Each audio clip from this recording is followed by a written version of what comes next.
We're live.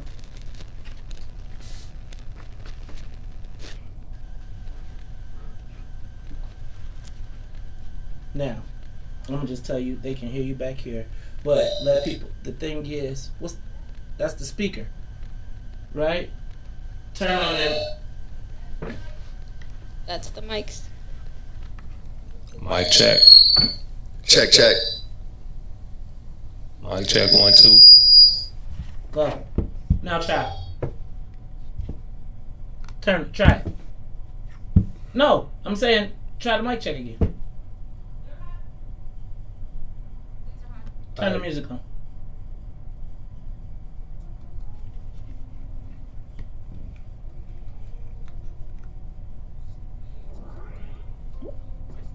It's the bigs, it's the bigs, they calling us the bigs, it's the bigs, but not because our size, it's the bigs, they calling us the bigs, but not because our size, it's the bigs, they calling us the bigs, but not because our size, it's the bigs, they calling us the bigs, but not because our size, bigs, they calling us the bigs, but not because our size, it's the bigs, they calling us the bigs, but not because our size, it's the bigs, they calling us the bigs, but not because our size, it's the bigs, they calling us the bigs, but not because our size, bigs, they calling us the bigs, And just like that, Gino, right back in the building with some new things, man. Man, new things. That floats my boat, man. I'm always looking to expand and push into a brand new situation. And thanks to our brother and our new extended family member Maze Jackson and the What's in It for the Black People Media, we are officially on the soil, bro. Yes, sir. Back on the soil, this time rocking with our family member Maze Jackson and the What's in It for Black People Media family. Kicking it on the soil the bigs way, the only way we know how, man. Looking forward to bringing you the latest and the greatest in Chicago sports every Tuesday and Thursday from 1 to 3. This is day one, man. This is day one, day uno. Man, day one, numero uno. I'm excited, man. Shout out to Maze again for providing the platform. Shout out to Sonya Esco holding it down behind the scenes. Producer extraordinaire. And everybody that's affiliated with this here operation, demonstration. It's takeover time, man. Maze told us what he had in store. And I'm looking forward to great things, bro. Absolutely, man. Blessed and honored to be still moving and grinding in the midst of a pandemic. New opportunities for us to take advantage of. Now, definitely a big thank you to everybody that's got us here in the studio today. Man, and if you've been paying attention, man, the lineup is serious, okay? It's no games being played over here at the West Center for Black People Media Studio. Not a single game being played, man. I want to shout out my cousin, too, and my boy Herb Howard. Herb just doesn't even know that he's like one of my extended family members, man. He's been rocking with the Black Star Project. My cousin Philip Jackson, the late, great Philip Jackson, he started the Black Star Project. Herb has been doing great work over there. I met him maybe 4 or 5 months ago when they had a little situation over there. So shout out to Tu and Herb for I Said What I Said. Of course, we don't even have to shout out the Maze Jackson show 6 to 9 a.m. every day. They do big things always. But then Mike Love and the Diz, man. Come on, the Bad Boys. You guys know them as the Bad Boys, Chicago legends. Back when they were doing their things on GCI, but now they back together at the West Center for Black People Media family. They going Mondays through Fridays, 3 to 6. So Chicago famous. Famous. So they ain't the Bad Boys no right, more. It's Chicago famous. Formerly known as the Bad Boys. These guys are Chicago famous right now, coming to you Monday through Friday, 3 to 6. We're going to be leading into Chicago legends. I don't know. That make me feel like we kind of are legends. I don't know. We working with legends. Yeah, we working with legends. We let the people speak. We let the people talk about that, who's legendary, who's not. But there's definitely no doubt about what Mike Love and the Diz meant to Chicago radio culture and everything they done. The birthday line, I'm pretty sure people all over the country know about the birthday line. I might have even heard Sonya on the birthday line before. Yeah, just hopefully they didn't get no Bad Boy smacks. You feel me? No, but no, we still, yeah, they legendary. Me and my family still do the birthday line. We still gotta, run that down every single birthday of my family. So it's an honor to be in position to be leading into their show on Tuesdays and Thursdays, man. But without further ado, let's go ahead and introduce ourselves a little bit to the people that don't know. But before we do that, because I'm going to let you kick that off, but before we do that, man, if you rocking with us on the Maze Jackson Facebook Live page, you are officially rocking with the Biggs TV. And, man, we got rules and regulations when you rock with the Biggs TV, man. We need you to smash that like button. We need you to smash that share button. We need you to comment. And we need the support, man. Shout out to everybody who has been rocking on the soil with us, rocking with the Biggs for the last 5 years. This operation would not be possible without you guys. So I know it sounds like a broken record, but I'm going to say it every time I get the chance to. There is no the Biggs, there is no the Biggs Media, and there is no the Biggs TV without the great people. And you guys are the greatest family members in sports media. So again, big shout out to everybody that's rocking with us. If you're in tune with Facebook Live right now, make sure you share the page, get the word out, and let them know that the brothers are official out here, man. Exactly. Tell the friend that it's time to rock with the Biggs on What's in It for the Black People Media. Like Gene said, for the last 5 years, we've been talking directly to the people, bringing you guys closer to the sports teams and athletes that you guys love and root for. Man, it's been an honor. I mean, It's been an honor to be able to do the things we've been able to do over the last 5 years. Man, I'm Terrence Tomlin. We family members, though, so y'all can just call me T. Go ahead and get used to us. And me, I go by the I need no introduction. But for the people who don't know, I'm Eugene McIntosh. They call me XL. They call me Gino. I got a few other nicknames, but Les Buckets. Buckets, hey, let's not even go there, man. But just to give the people a little rundown of who we are and how we got here. From my side, I'll just keep it kind of short. I was working at so I graduated from Mount Carmel. I have a rich sports history. Anybody that knows Chicago sports, Chicago high school sports, Mount Carmel is definitely in the top 3, if not number 1. Top 3? I was about to say you was being generous. Yeah, if not number 1 in Chicago sports history. Not just sending athletes to the pros, but producing great men. Getting scholarships to D1, D2, D3, NAIA, junior college, whatever you want, but just overall producing great men, that excel in the world, not just sports, but in the world in general. Anytime I go outside and I mention I went to Mount Carmel, I get a funny look, and it's like, you went to Mount Carmel? And it's like, yeah, the school was 85, 90% white, but there were a few of us there, and we were there for sports, no doubt. But, everybody's not going to make it to the pros. And, we turned out to be great people. But to keep the story moving, went to college, played baseball at Southern University, came back home, went to Chicago State, met all of my, some of my closest friends I got today. Started working at a law firm, Baker & McKenzie. I was doing file clerk work. I was there for like 13 years. And I was check this out. Now, I was in Puerto Rico on vacation, chilling on the beach. I was chilling like never before.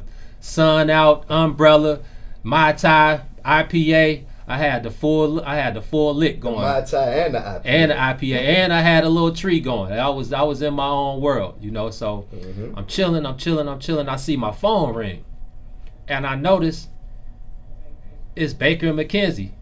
It's like, what they calling? I'm like, what they? And then I noticed it was the HR department. Now I'm thinking to myself, now I know damn well they're not calling me to tell me I got a raise. If only. Yeah, right. So this is when visual voicemail became a thing. So you don't even have to pick up and dial your voicemail. You can just read the text, right? So I see the text and it says, Eugene, give us a call back when you get the chance. We got some important information to tell you. And I'm like, because I've been dreading this day, and not really dreading the day because this is a whole nother story. I had reached my limit at Baker McKenzie. I knew it wasn't too much. The ceiling was there. I had hit my head on the ceiling. There was nowhere more up for me to go from there. So I was thinking, what's next for me? How am I going to get out of here? What? So I checked the message. They tell me that we've been outsourced. For you guys that don't know about business talk, that means you've been fired, basically. Another company came in and took over the positions that I had. So they were basically like, man, you got a month to figure out what's next. We're going to pay you guys severance pay. And, you got a month to figure out what you're going to do from there. So that was my key. That was my calling. Fast forward, Terrence has been one of my partners for maybe 4 or 5 years before that. I'm about to say we can pick it up right there. Yeah, pick it up from there. Met, T used to come to the crib. We would be watching sports, talking sports all day. And he was managing editor at the Chicago Defender. I'll let him tell his story when we get done, when I get done. But he was managing editor at the Defender, and he was telling me basically like he thought that I would be perfect, with my sports knowledge and sports history and just Chicago history in general. He thought I would be perfect for what he, for his vision that he thought, because the Defender, as much as we know about the Defender, 100 years in the black community serving us, so much history. Mm-hmm. It was something missing, and Terrence saw it, and he felt like I would be the perfect person to help him, create the vision and push it forward. So we sat back a couple days and we thought about it. We came up with the bigs. I'll let him explain that. And here we are, 5.5 years later, man. Wow. We've done it all. We've done it all, from high school sports to the pros and everything in between. Cubs World Series, 5 years, on the Cubs beat, on the Sox beat, on the Bears beat, on the high school beat, yes, on the White Sox beat. All over the city, man. So, man, it's crazy to sit here and think about 5 years ago. It's crazy how fast time flies when you're having fun, man, because to have the opportunity to sit back and just reminisce right now is kind of tripping me out. So I can pick it up right where Baker and McKenzie gave you that phone call while you were in Puerto Rico, man. So all while Eugene is going through that with Baker and McKenzie, I'm getting blessed into the industry at the Chicago Defender, man. I was blessed into the fire there.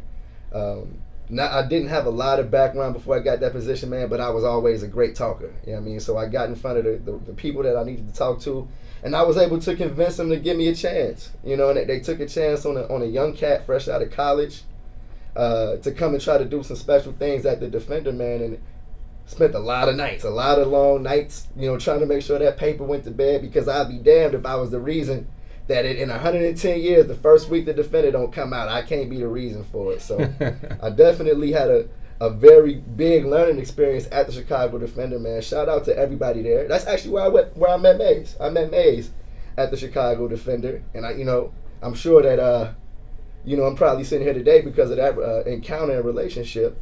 But when things came to an end at the Defender, man, I had been spending, time with Gene, having conversations about, what it was like being in the media industry. And it didn't take long for me to notice that it was a lot of stuff, that we could do. It was a lane to fill. So when I left the Defender, I still had the relationships with the teams around Chicago from my time at the Chicago Defender. And by the grace of God, man, I was able to hold on to them. And can we say finesse? I finessed it. It was definitely a finesse. Man, I finessed it into starting, my own company called the Biggs Media. Eugene and I basically came up with the name in one night, and since then I've been keeping it moving, man. I think since day one, we've been doing special things. What was the first event we covered? Was it the Nike Pro-Am? It was the Nike Pro-Am. Shout out to Lisa Beachy. Yep, Lisa Beachy. Shout out to Lisa for providing the opportunity. She saw what we were able to do, and she let us do our thing, no holds barred. She just gave us the keys, and we ran with it. Definitely did, man. And fast forward 5 years to now, like Eugene said, man, we done covered the full 2016 Cubs World Series season. We were the only black-owned independent media company to be credentialed to cover that World Series, man. We went back and forth from Cleveland to Chicago to LA. Just everywhere the Cubs went, the Bigs were. And then from there, man, we covered Derrick Rose's last season with the Bulls. We covered the whole fiasco with Jimmy Butler and Fred Hoiberg. Then we did our thing with the Bears, and we've been able to form relationships with all kind of athletes in Chicago. And man, right here to today, man, we still sit as the only black-owned independent company to be credentialed with every team in the city. Fully credentialed. Gene holds it down on the north side with the Cubs. I hold it down on the south side. Shout out to my south side people. Having a bunch of fun covering baseball season right now. And we'll get to that a little bit later. But man, it's been a great time these last 5 years, man. Building a business, been one of my best homies. Blood wouldn't make us any different, man. This is my brother from another in every sense of the word. Man, it's been an honor and a pleasure, bro. Spoken like a genius, man. Like you said, it's crazy how time flies when you're having fun. And I feel like this is just the beginning, especially with this opportunity that Mays has presented, especially in this time of need. Like, this is the reason we started the Biggs Media anyway, because we felt that there was a void missing, and we felt like we were the perfect people to be able to fill it. And like we said, with this pandemic, with everything going on in the black community, I mean, it's time for us to rise up, man. We've been saying this for as long as I've been alive. You know, we had the freedom fighters before us that kind of paved the way for us. And we just trying to continue to build on the legacy that they left, and continue to you know, keep pushing forward, man. Especially now. Now is nothing like now. There's too much going on for us to still be, in my words, 85 in it out here. Period, man. No, it's all about getting our voices out there, man. That's one of the main goals that Eugene and I have, is to make sure that we are lending our voices to the movement. You know what I mean? It's all about our black voices leading the narrative. You know what I mean? When the conversations Eugene and I were having when we were forming the Bigs, it's like, okay, I'm tired of hearing, you know, our stories told from different perspectives that aren't ours. You know what I mean? Non-authentic perspectives. So, man, that's the lane we feel. We keep it authentic, we tell the truth, and we giving y'all a real glimpse of what it's like in the sports world in Chicago. It's been wild, man. We didn't have people, challenge some of the stuff we reported, but we always stand on ours. So, with that said, it is what it is, man. The Bigs is on What's in It for the Black People Media every Tuesday and Thursdays from 1 to 3. Eugene and I are going to be giving y'all the real, man. We hope that y'all stay tuned and rock with us for sure. We need to take a break right now to pay a couple bills, man, but we'll be back in a second. What's in it for the Black People Media on the soil with the Bigs. We'll be right back. All right, man. Now I need to just tell me.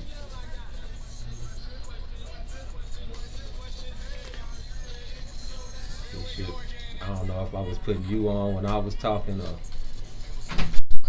All right, now show me this one more time. I don't know if I was doing that shit right. Boom, you did a good job. Okay. Actually. Boom. Now they can still hear you. Okay, now this is what's what up now. Whatever's right here is what people are seeing. So watch the screen, you'll see. There's a delay. Now they can hear us too. Okay. So remember, tell them they get a behind the scenes view. Okay. What we need to do is have Sonia give you a hard copy of it and take all the bullshit out. Okay. And you can have it. Okay. And so is this original? That's This music ain't original. That's not mine. Is this original music? Is this music original? Huh?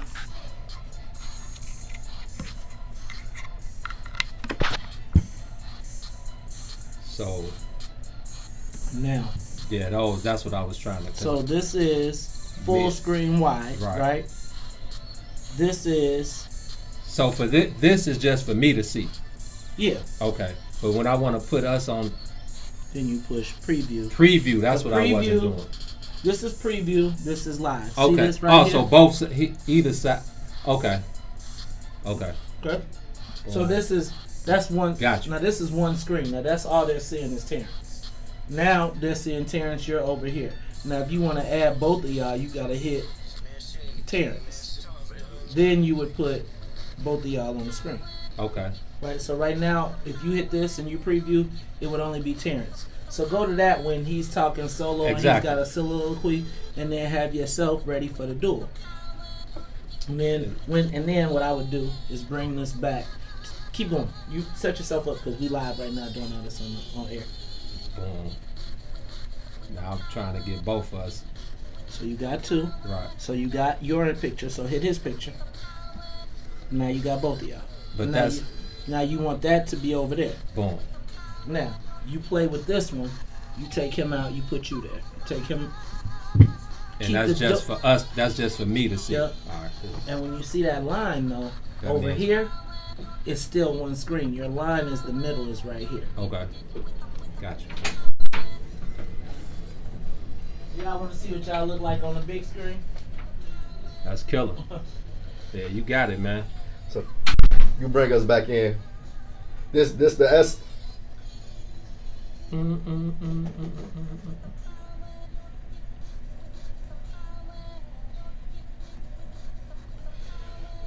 So we're going to come back with the NBA talk, right?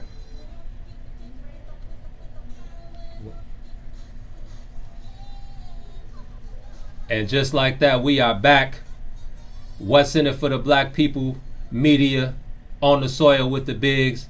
Shout out to Sonya back there holding the boards down. She's as official as it gets around here. Shout out to my boy SC, man, on the beach out here on the backdrop, man. SC just did 2 tracks on the new Vic Mensa album that just dropped a couple days ago. Shout out to our little homie Vic, back to rapping, and I'm happy to see him back. You know, the little Vic that we all knew and remember, man. He signed with Rockefeller, with Hove and all of that, and he kind of went into his own little rock star lifestyle world. But it's great to see Vic back rapping, man. I appreciated that EP he just dropped. Yeah, I'm glad to hear you say the Vic you remember. So I'm like, okay, you didn't remember the Vic before that. Yeah, he was looking kind of unfamiliar before he got back to this, huh? No, he had to get back to his Hyde Park stomping grounds, man. Never forget, all you young guys out there, make sure you get an OG in your corner, man. You need to holler at the OGs, because it's just like us. When we were younger coming up, we didn't want to hear what the old guys were talking like, man, shut up, we don't want to hear that. But now that we're those guys, it's important that you have an OG that's going to keep it real with you and put you back on your square when you need it. So shout out to Vic for hollering at the Hyde Park OGs that he needed to kind of help him get back to where he needed to be. No, that's crucial. I'm happy to hear that y'all got him straight and got him back on the right path. Not me. I'm just shouting out the guys that did long distance. Yeah, Brian, I'm Jewel, sure you know what's good. All those guys, SC, Reese, Terry, all the guys that had some input in the new Vic project. Shout out to everybody, man. All right, for sure. Did you give it a listen yet? I listened to it twice. I was proud. I was proud. And one more thing before we get back into it. Shout out to my favorite hip-hop artist of all time, the great Nasty Nas. Where Sonya probably got her Esco from, or maybe she had it first. That's her husband. That's my cousin. I actually went to Queensbridge. y'all the family. Sonya, I actually went to Queensbridge, 4110, whatever building number Nas said on Illmatic. I went to New York, and I told whoever was my guide that year, take me to QB right now, let me out, and I'm walking through QB solo. And I did it. I went to 4016, 4015, whatever building Nas is from. I came from. I got that move from you. Everywhere I go now, I got to go to some vintage hip hop monument. You know what I mean? Yeah, it's mandatory, man. Being that I was raised in that golden era of hip hop, Black Moon, Wu Tang, Nas. Wu. I said Wu Tang, didn't I? Definitely said the Wu. Yeah, but all of those, New York in general, man, that was kind of the era that I was raised on. So I had to go touchdown with Queensbridge. But shout out to Nas for the King's Disease album. It's exactly what I wanted to hear from a guy who's 46 years old, who feels, it seems like he's content in where he is in life. It's all about business and creating new business opportunities with his brothers and our people. So shout out to Nas. All y'all guys out there talking reckless. Hey, man, leave that in the past, man. It's over with. What's wrong? They not feeling the new Nas, Joe? Man, go listen to Lil Uzi Vert or the Baby or Lil Baby or whoever floats y'all boat. I'm good. Nas you saw he had Lil Durk on there. And the greatest rapper of all time. Come on, man. When I heard Nas and Durk, and I said, okay, Esco is tapped in with the youth, and he knows how important it is to kind of spread that love to those shorties and let them know. I'm here 30 years later, bro. Man, it's refreshing to have an older artist kind of embrace the younger generation. You know what I mean? We see so much division in the music world. We say, oh, I'm not listening to that. Uzi, no, I'm not listening to none of that. But it's cool to hear Dirk, kind of getting both lanes. We saw him with Drake, now we see him with Nas. It's pretty cool. Yep, I'm happy, man. I'm happy in my hip hop life, man, right now. All right. So are you happy in your NBA life though? The playoffs are in full effect. They're in the bubble over there in Orlando in the bubble. They've really held it down in terms of keeping people safe. No coronavirus outbreaks have happened in the NBA since they got back to action. But now we're in the playoffs and people are packing their bags and going home. People are officially leaving the bubble, man. What's going on with the NBA in the offseason? Well, to be honest with you, I wasn't really feeling that whole bubble situation when it first started. I probably only watched a game or two.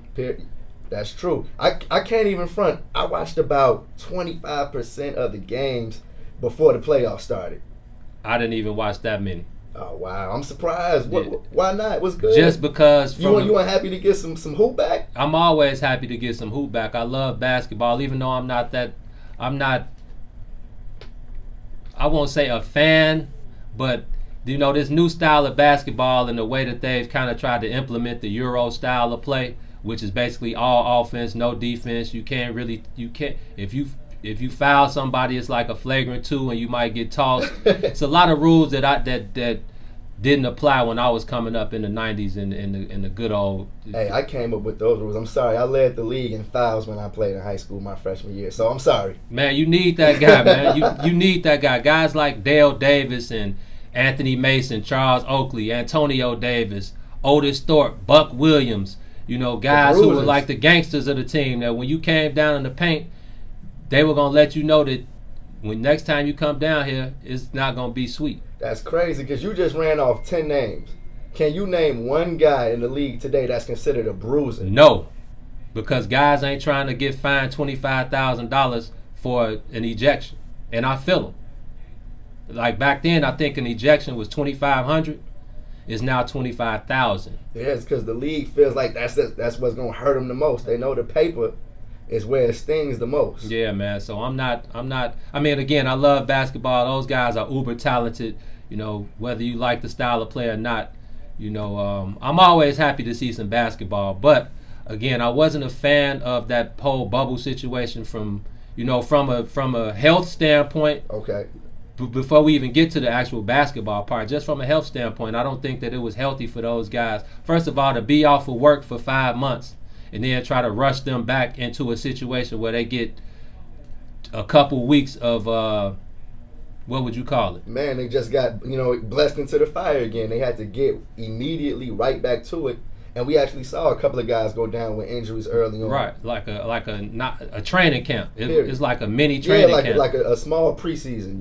No, I wasn't feeling that at all. And I mean, these guys get paid millions of dollars. But people like to equate that to everything else, and that has nothing to do with it. That's just what they get paid. That doesn't mean that's superhumans. They still have to get in shape, and they're used to a certain regimen. I'm sure most of them have a certain regimen. Most of them are used to playing. The season got cut in like March, middle of March. Yeah, towards the end of the season. Most guys are full throttle by then. And right now, most guys are sitting back chilling on vacation right now. You know what I mean? Yeah, man. So I just felt like them rushing those guys back, because we know at the end of the day, it's all about the money. And from a bit. I think that was evident when the bubble got started. You know what I mean? They tried to make it about social justice. People tried to come out and voice and say, hey, we got to make sure we can lend our voices to the cause. But when it boiled down to it, the guys just wanted to get back to hooping. Right. You know what I mean? Right. The hooping was the most important factor.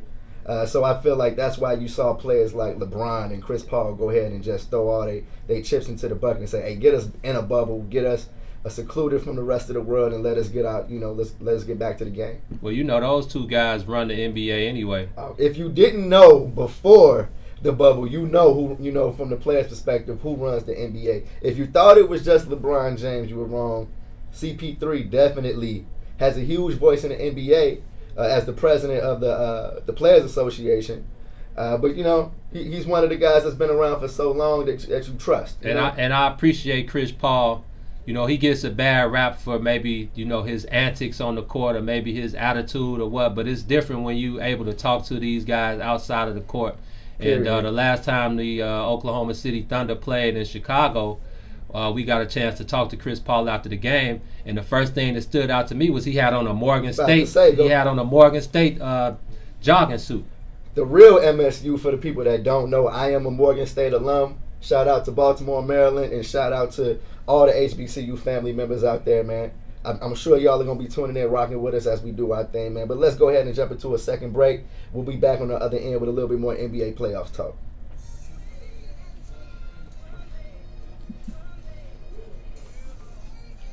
And, of course, like with all these shows, I can't believe I like how that sound right there, man. Oh, it sounds great. You said what?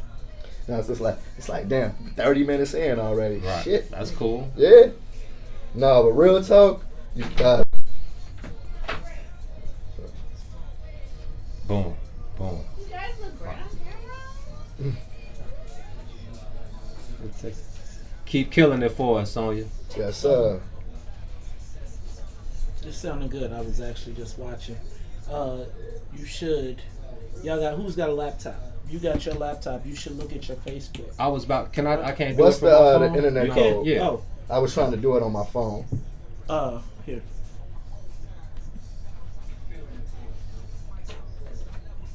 Do we? It's the intelligence group. Okay.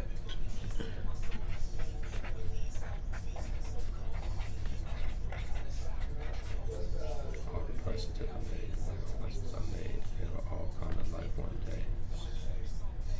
The 2G. What? The intelligence 2. There's a 5 and a 2. Okay. You want the 2 and then put this number in there, Okay. right? If you need the Wi-Fi, but you should respond to. You should take a look at your. Okay, Hey, I'm on there. I'm on here now. Okay. Cool. I remember it like yesterday. So, here's what we need to get y'all to get two sons to design this and design this, so that when you're there, because when you're sitting, it's widescreen. We should fill this up with stuff. The top. The top, a header, and a footer. Okay. Right, that goes across, so that when you cut, we could use this for all marketing and all Okay. type of stuff. Okay. All right, y'all doing good though, man. Appreciate it. You had so remember also The shout out stars. to stars, right? Remember stars and remember shout out to people on YouTube, right? Because you're only looking at Facebook right now. You're live on Facebook and YouTube, Okay. right? All right. So shout out both of those people. Like you want to be able to take those names, and when somebody does send you stars, shout them out, reward. Yeah. How do they see that? Are they just? They'll see it on their phone. See, you got it right there. Yeah, I'm saying, but when somebody sends you stars, You'll start seeing them fly up. Okay. Right? That. You'll start, and it'll be a thing by their name. Okay. Okay? Without lots of loot to maneuver and make moves with. You know what we can do in the future when we do this too that I just thought about? So they don't get nothing From us. Okay. Learn something new. Oh, it's been busting. Did you share on your pages? Absolutely doing that now. Share them now. Share it on your pages. Now remember, if they want to contribute stars, they have to come to the Maze Jackson page. But right now, your audience building. Oh, okay. I'ma shine like muse without this music dudes is all this war. Mick Luda is the future, so get used to Yo, this. time out. This is busting. Okay, we got 50 stars. Somebody see just who sent sent 50. It flashed Catrice Henry. Mm-hmm. Shout her out when we come back. No, So don't forget, shout out Mike Love and Diz, right? Starting September 8th. September 8th. No, this is bust. Levette Jackson just dropped 50. Mm-hmm. Oh, okay, I see it. You gonna bring us back? Mm-hmm.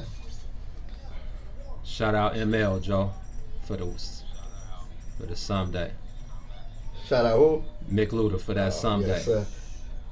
Now go ahead and do that one. Go ahead and bring us back in, Alright. cause I was just gonna say that shit is so cold. That shit was playing on our shit, dog. Straight up. All matched 2 and Herb by something else, man. What'd you say? I'm just talking. 2 Uh, and Herb, Joe, they be going wild. no, G. No, this promo was busting, G. They killed all the boy, baby.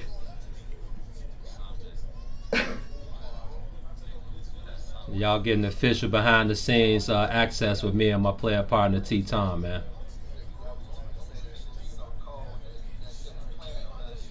Mm-hmm.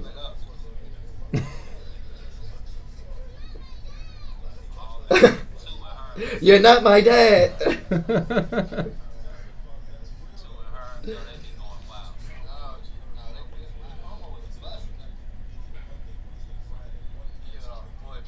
Hey, what station? What?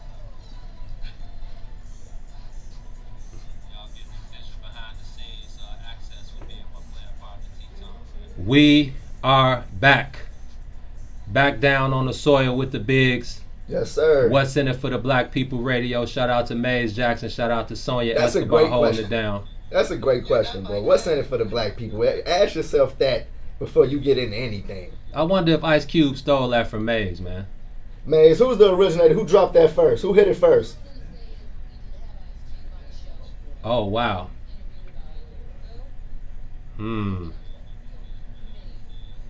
Yes, sir.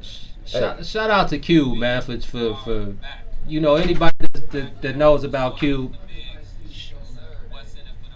Shout out to Cube again. Anybody that's been following Ice Cube, if you a shorty, then you may not have heard America's Most Wanted and Lethal Injection and Death Certificate, but I'm pretty sure you know about NWA, Niggas with Attitudes, and the effect that they had on hip hop culture. But Ice Cube has been pushing this message for about 30 plus years right now. Come on, we are a son of NWA. Come on, we are here because of groups like NWA pushing the envelope.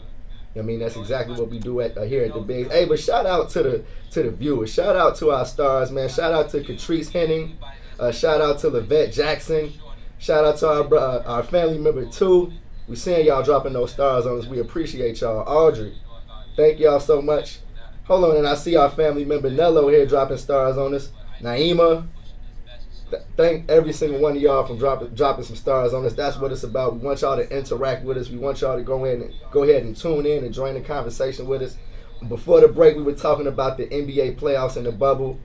My brother Gene said he hasn't been tuned in, and I'm kind of surprised at that because I've actually enjoyed what I've been seeing from the bubble. You know what I mean, I've been enjoying the level of hoop that we've been seeing from the guys. No, that was just the regular season. Now that the playoffs started, I'm definitely into it. You're there for the offs. Okay. Yeah, I'm there for the offs. I think I might have created that term too, the offs. Oh yeah, definitely created the offs, and we've been pushing that. The only mainstream outlet that you can hear speak our language. Yeah, man, these offs. The game. It has there's no other way but to turn up in the offs. The defense gets a little tighter. They still ain't playing no D team. I saw the Toronto Raptors score 150 the other day, and 100 of them came from the bench. And that's no Kawhi, and they still put up numbers like that. That should tell you all you need to know about the defense. Yeah, man. But I've definitely been in tune with the playoffs. It's been exciting. There have been 3 sweeps in the Eastern Conference. So the Toronto Raptors. I don't know who they swept up like that. Swept them up like some dust from, some. Yeah. Swept them up, like some dust under the rug. The Boston Celtics took care of. Who did they take care of? The Philadelphia 76ers with no Ben Simmons. Yeah, no Ben Simmons, B-E-E-N. Yeah, because he's hurt right now. But Embiid is still there. You expected a little bit more from the Sixers, I guess. You cannot trust the process anymore. Nah, man, I never trusted the process. Them 2 guys need to grow up. Ben Simmons is too worried about pop culture and hanging out with Kylie Jenner and the Kardashians, so he don't want to hoop. and Joel Embiid, he's a goofy mark. Yeah, come on. As talented as he is, he gets the goofy mark award to me. He ended the season last year crying on his girlfriend's shoulder. Came back, and they leaving the bubble after the first round. He's definitely a candidate for Goofy Mug of the Year. Yeah, man, I'm not feeling either of those guys. Just so happened Brett Brown had to take the brunt of it, and they fired him yesterday. But again, like what's the guy, the point guard that came from Miami, Josh Richardson? I think it's Josh Richardson. Yep. And when you got a guy like that speaking up about the team, he said there was no accountability there. And coming from Miami with Pat Riley, you already know the number one thing in Pat Riley's system is accountability. Everybody's going to be held accountable. They got like weight training and all type of stuff. If you got like over 5% body fat, Pat Riley won't even let you in the building. So yeah, real talk. Ask Twan. But that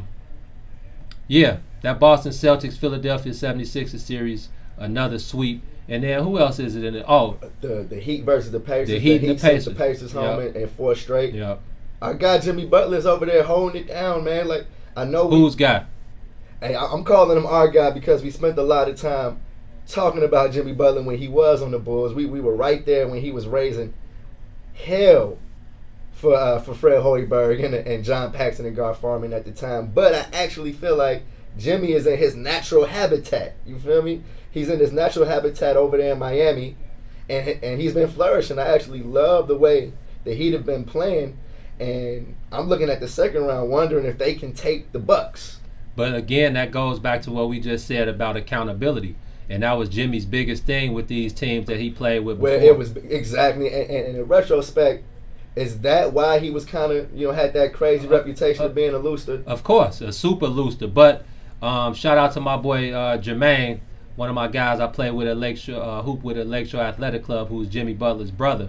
And just hearing from Jermaine, talking to him every day, and he was explaining to me Jimmy's background and how they grew up. And now I understood more why Jimmy is that way, because they came from nothing. And the only way that he was able to overcome, what he had to endure coming up was to hold himself accountable. That was that whole thing about him getting put out the crib. His mama put him out the crib at 13, and that's not necessarily true. And he had something to do with that. So he was like, I can't stay here. I'm leaving. I'm running away. Is that more of what it was? No, it was more like you're a looster, and if you continue these looster activities, then you can't stay here. Live in my house. Period. So Jermaine said basically Jimmy moved in with him and his family, and Jimmy just needed some structure. And if you go back to Jimmy's high school picture of his senior year in high school, you'd be like, that can't be the Jimmy Butler that's leading the Miami Heat right now. So we watched him at Marquette grow into a second. He was a second round draft pick, right? No, he was the last pick of the first round, right? So every step of the way, Jimmy has grown and grown and grown. And then the whole D Rose situation where they said D Rose and Jimmy wasn't cool, that wasn't true. Yeah. D Rose told y'all he bought Jimmy a rollie just to let him know that he was his homie, and if he needed anything from him, he would be there to help him out. So it's just like you said from the beginning. That's why the bigs are here, and we were created to be able to tell these stories that the media who have this agenda to push their own narrative, that's why we're here. We can get in there and talk to D Rose like nobody else ever has and probably ever will be. And, just stuff like that. But back to Jimmy Butler. It's good to see Jimmy, show that he wasn't tripping. And period. Now that he's with a team who's all about accountability and he has the opportunity to lead, but he also has core players with him, guys like Goran Dragic, Andre Iguodala, guys who've been there before. Yeah, and that really complement his game. Right. Jimmy isn't forced to put a team all the way on his back with these guys. Right. And I wouldn't expect him to. He's a really good offensive player. He ain't putting up 30 a night, but when you need a clutch bucket down the stretch, Jimmy, you saw him the other night. He like, give me the ball and I'll make it happen. If not, I'll make a play. Shout out to Tyler Hero, Kendrick Nunn, the Richardson guy, I can't think his first name, the lights out 3-point shooter. Absolutely, you got James Johnson over there, another bull. Yeah. And a good coach in Eric Spoelstra. Eric Spoelstra definitely doesn't get the credit he deserves. I think he could be in the runners for Nick Nurse won. Nick Nurse went on and taking home the Coach of the Year award. Yeah. But man, I feel like Jimmy Butler, as soon as I had to sit back and kind of dissect Jimmy Butler, because if you look at him at face value, it's like, all right, this dude is wild. I don't want him anywhere around my team or teammates. But when I had to sit back and understand where he was coming from, he just don't like playing with soft people. Man, 100%. That's exactly what it is, bro. And you got to honor that. You know what I mean? I definitely respect his passion for wanting the best out of everybody that he's around. That's some Mamba shit. You know what I mean? That's a Mamba mentality. And we see it in Miami, that he's able to spread his wings and be himself, and these guys are flourishing. And the question I have, based on what I've seen from the Heat, you know what I mean, and it's related to the bubble, do you feel like a sleeper team can jump up and win the whole thing? Because we look at this Heat team, and they're playing the way I feel like I don't know who can beat these guys. I feel like the Bucks are in trouble with this Heat squad. So what would you consider a sleeper team? Anybody that's not the Lakers or Clippers. Because coming into the year, those were the two main teams. But we waiting to see which one of those guys are going to come out of the West and win it all. But I think you can't. I think it's a sign of disrespect to not mention the Toronto Raptors, who are the defending champions and who've shown that they've even gotten better without Kawhi Leonard. Shout out to Coach of the Year, Nick Nurse, for implementing that system and guys with accountability, because the Toronto Raptors probably play the best basketball together in the whole league, man. And I feel like the Raptors are a perfect example of what I'm talking about, because I totally feel like the Raptors can end up in a championship again and possibly win another ring. When you look at guys like Fred VanVleet and Siakam, it goes into what you talk about all the time in baseball about that championship mentality, right, and what it does to a team. 100%, man. I think the casual fan, they don't understand anything outside of what they see, and I think having that championship mentality, being able to fall back on, oh man, we endured this situation last season. You know what it took last season. Let's not even let it get there this season. But if it does, we know what happened. We know what we needed to do to get past it. So I definitely think it's a lack of understanding and a certain sign of disrespect to not mention the Toronto Raptors up there with the Lakers and the Clippers. But like you said, the Milwaukee Bucks, I think they're a viable candidate to win the championship as well. I don't know about the Bucks, man. If it's one team that I haven't liked what I saw from, it's the Bucks. Because I'm looking at that Orlando-Milwaukee series like, why is this even still going on? I mean, they caught them sleeping. Orlando caught Milwaukee sleeping in that first game, and now Milwaukee is showing them like, nah, you guys really, especially without two of their best players, Aaron Gordon and Jonathan, what's his last name? Jonathan Simmons. No, Jonathan Isaac. Yeah, Jonathan Isaac. Yeah. But see, they're missing a couple. The Magic are missing a few players over there. And I'm looking at the Bucks like, okay, y'all can't get caught sleeping versus the Heat. No, you definitely can't get caught sleeping against the Heat. But I think, those guys know what it is. They know, last year when they got, they let Toronto come in and they shut Giannis down. I think Giannis is one of the most talented guys, in the league. But I still think, and he's only 24, so he has a lot of growth. But I think, I think he still needs to get some more offense in his game. I think, he has a decent post game. He's implemented that Euro step where they, they kind of let you take 3 steps. They rarely call travels in the NBA right now. So rarely, and it's a bunch of traveling that's going on in the NBA right now. As a matter of fact, I think we may have to address that after we come back from this last break, man. You are rocking with the bigs on the soil. What's in it for the Black People Media? We shall return. Perfect. Yeah, so real talk, I feel like Giannis got to get the fuck out of here, dog. Damn, man. Thank you.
Off of mute. Boom.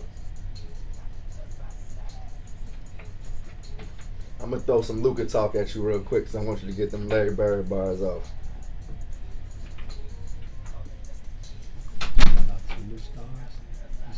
All right, cool. I'll bring us back, and I'm gonna do the Mike Love again.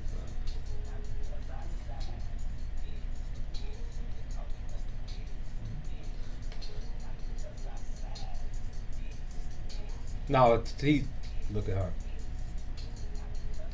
Right back at it. You're on the soil, rocking with the bigs on What's In It for the Black People Radio, the home of Chicago Famous, with Mike Love and the Diz. Starting September 8th, you can catch him Monday through Friday, 3 p.m. to 6 p.m. right after you rock with the bigs. Hey, I like the sound of that, man. Hey, you could rock with the bigs right before you get down with Chicago Famous, Mike Love and the Diz, back together again on What's In It for the Black People Media Radio. Gene, we were talking about the NBA playoffs.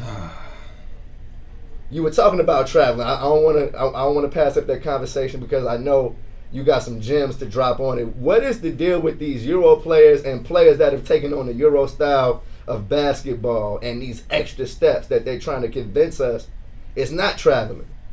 Well, again, us being insiders, we get the inside information. So shout out to St. Ignatius graduate, one of the head NBA referees, Mark Davis, the bald-head, light-skinned guy, who, when you see his face on the camera, you already know who it is. Mark is one of the NBA greats. He's been around for a minute, but he's also a Chicago native. So shout out to Mark. But we got to talk to Mark last year during one of the Pro-Am games, and we were asking him all these different questions. And Mark basically said, with a guy like, we'll just use James Harden as an example. He said, he's the prime example. The prime example. But he said that, when they have their summer meetings, after the season is over and they're going back, getting ready, they find out everything that went wrong, everything they're going to be looking to correct, and everything that they're going to be pushing forward in the next season. He said they basically told them to, these guys, they work on their craft so much. So when a guy like James Harden creates this new step back move that he does, Mark basically said that they were told to let that go and not to take that move away from them. But I think the NBA as a whole, it's obvious that they've adopted this Euro style of basketball that's basically allowed you to kind of manipulate the rules. And I think guys like James Harden, Giannis especially, even Manu, when he was doing it, his wasn't as noticeable. Because he was like the original. He was like the OG. Yeah, but if you think about it, if you go back, the Euro step, they just wasn't called this. Mike Jordan and them was doing the Euro steps back then, the step backs. This isn't anything new. It's just a new term that they brought because there are so many European players in the league. So it's just a testament to the way that the NBA is headed. And like Lucas said, this NBA is much easier to score in than his Euro League. And the Euro League ain't soft. Let's not get it twisted. I talked to my boy Malik Dixon. Shout out to Malik, one of the Chicago, Summer League Pro-Am legends. I talked to him and he said he played in that Euro League. And he said, don't even think that it's sweet over there. But the NBA being the top 450 basketball players in the world, you would think that it would be maybe just a bit tougher to score. But again, this is just the way the league is headed, man. Yeah. So speaking of Luka Doncic, that's one of my favorite quotes in the last couple of years. Luka Doncic coming over here, a young cat, saying that it's much easier to get busy over here in the NBA than it was across the water. How did that make you feel? Because we watching Luka Doncic right now, basically his coming out party, his first time in the playoffs, in the bubble versus the Clippers, and we saw him, with the dagger in Game 3. The one with Kawhi and Paul George was dunking the smoke. Playoff P don't want any smoke. We know all of that. But his nickname is PG-13. He's the self-proclaimed playoff. He gave himself that nickname. The last time you watched the PG-13 movie? I'm trying to die. I want the rated R action. Okay, if it's PG-13, I probably got one of my nephews or my niece with me. You feel me? PG-13. What's up with that censored nickname? I'm not feeling that, PG. We got to do better than that. Playoff P, PG-13, whatever. Pleasure P, whatever you want to refer to that guy as, man. Yo, I ain't feeling him. He took a mouth shot from Damian Lillard last season, and now Luka Doncic, added to the legend. You know what I mean? Well, don't forget Devin Booker. No, did he game Kawhi? Or did he game Devin Paul George? He gamed Kawhi. Okay. Yeah, he gave Kawhi. You know, the Suns came and played well in the bubble. And they definitely got a couple of big wins. Devin Booker definitely put a dagger in the Clippers over Kawhi. That's true.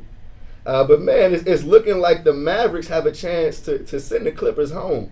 What is it, 2-2? It's 2-2 if the Dallas Mavericks come back and win Game 5. That's tonight, right? That's tonight. If they win tonight, they're just a game away from the second round. Yeah, I think the biggest thing I think Dallas caught the Clippers slipping the other day. Shout out to Luka.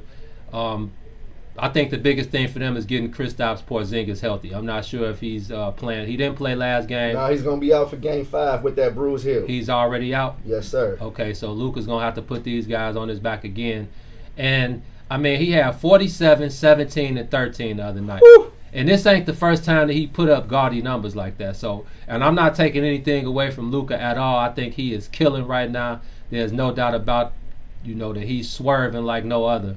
But I also think 47, 17, and 13 says a lot about the NBA. That is a crazy ass line. Come on, man. That's an NBA 2K line. Thank you, I'm doing that on my player every night. Every night. Okay, and Luka Doncic is out here doing it in the offs. But it's also, again, back to what we were saying earlier. It's a nod to him knowing what this NBA game is about and what it's headed to, and it's catered to a guy like him. He's definitely mastered everything, the way you can draw a foul and the way you can't be touched. And, it's a bunch of little tricks of the trade that Luka has learned, that he's been a pro since he was like 15 or something. Yeah, exactly. What is he, 21 years old? If that. You know what I mean? He's definitely so young to be doing the things he's doing. But man, I want to, is he the real deal? Is this the coming out party for Luka? I think he is definitely the real deal, but also I just want to put this disclaimer out. I know you've been saying some things you don't like, bro. To everybody who said, and I'm gonna just saw one person I saw in particular, Joey Purps. Shout out to Save Money and all those guys. But I saw Okay. Joey Purps say that Luka Doncic is better than Larry Bird. I almost did the David Stern choking on my water. Come on. Now what he said? We talking about a guy whose nickname is Larry Legend.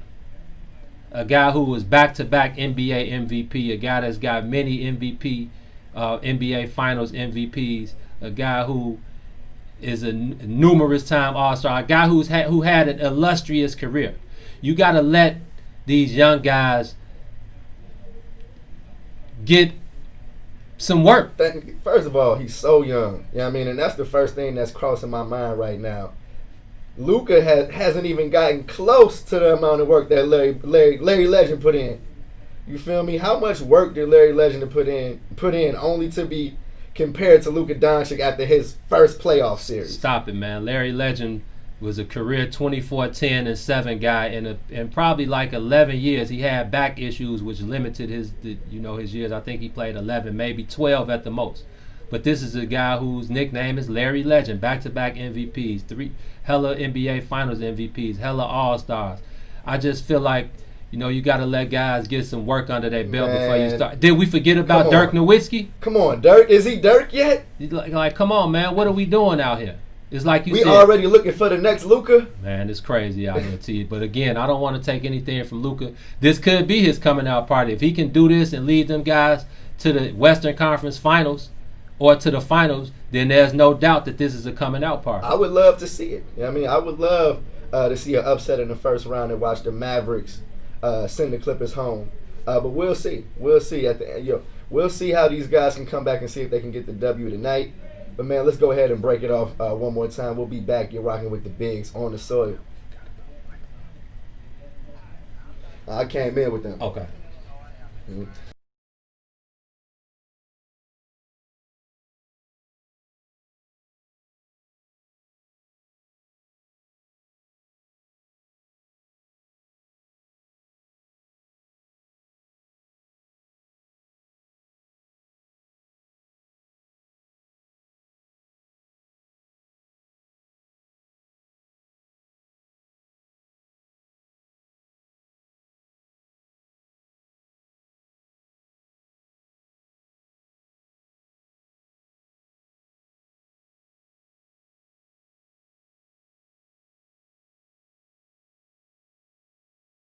fire every 85 seconds, and medical emergencies occur suddenly. In times like these, get secured home and automation and an affordable wireless home alarm system with professional monitoring. This includes fast emergencies response, free security analysis, free equipment, and free installation. A limited time offer, be proactive. Call today, don't delay. 708-251-5069. That's 708-251-5069. The first 10 callers receive a free camera valued at $250. Call now, 708-251-5069, or visit our website, securehomeandautomation.com. Secure Home and Automation, where your life safety is our priority. Every authorized dealer, certain restrictions apply. You can come in. I know you're gonna dig this. Mike Love in the dig. Yeah, Mike Love in the dig. Go, Mike Love, I got a question. Hey, are you ready to go down? Here we go again. It's all about the bad boys. Hey, what's up? This is Mike Love Hey, what's up? It's Diz. of Bad Boy Rent. Wait a minute. Wait a minute, this ain't 1999, man. Yeah, man, it's Chicago famous. Say what? Old guys now. Oh, I'm hurt. My back. We are back starting September 8th. Get ready, Chicago. That's right. We are coming back on the air. 3 to 6 p.m. on What's in It for the Black People Media. Chicago famous. Go ahead. We are What right up, back man? You at know what it. I'm saying? So I be telling these niggas, man, shit ain't the game, man. Shit, tell them, Right back at it. You're on the show, you're rocking with the bigs. Your man Terrence Tomlin, man, here with the best partner you could possibly ever have, my man Eugene McIntosh. Right back on the soil with it. You are rocking with the bigs. I'm your man T. Here with the man that needs no introduction, the one and only Eugene McIntosh. On the other end of the break, man, we were talking Luka Doncic, but it's only right if we go ahead and kick this segment off talking about the one and only Kobe Bean Bryant, man. Yesterday was Mamba Day, 8/24. Man, it's been about 6 months since we tragically lost the man in the plane crash, and it's been wild. Before we get into Kobe, excuse my technical difficulties. We still learning. Oh no, we good. We getting our feet wet. It's all good. Yeah, man. But before we get into the deep dive into the Mamba, aka the Bean, aka Kobe, we want to shout out everybody that's sending the stars out there. Shout out to who we got out here. Maurice Newman sent 100 stars. Shout out to you, my brother. The Mays Jackson page, the family. Shout out to the Mays Jackson page. Naima Dawson sent another 1,000 stars. She said she had to slide, but she loves the diversity, and congratulations. Sonya is her shero. Shout out to Sonya holding it down back there again. Yes, sir. Who else we got stars from? Shout out to Oris. I hope I'm saying it right. That's a good swing. I think it's Oris. Yeah. Oris Williams, 1,000 stars. And again, if you want to support the family, hit that star button downtown. You have to be on the Mays Jackson page to support the brothers with the stars. We appreciate whether it's 1,000, 10,000, 20,000, 50,000. We appreciate everything. And it's just the first day, man. So I'm happy to be here with you, T. But let's get back into the Kobe talk. Yeah, man. But like you said, definitely shout out to our stars. Go ahead and cash us out. We want to see that go crazy every time we on here. So thank you to everybody that's been getting busy with us so far today. But man, Kobe Bean Bryant, man, I still can't believe that we're talking about a world where he's not here. You know what I mean?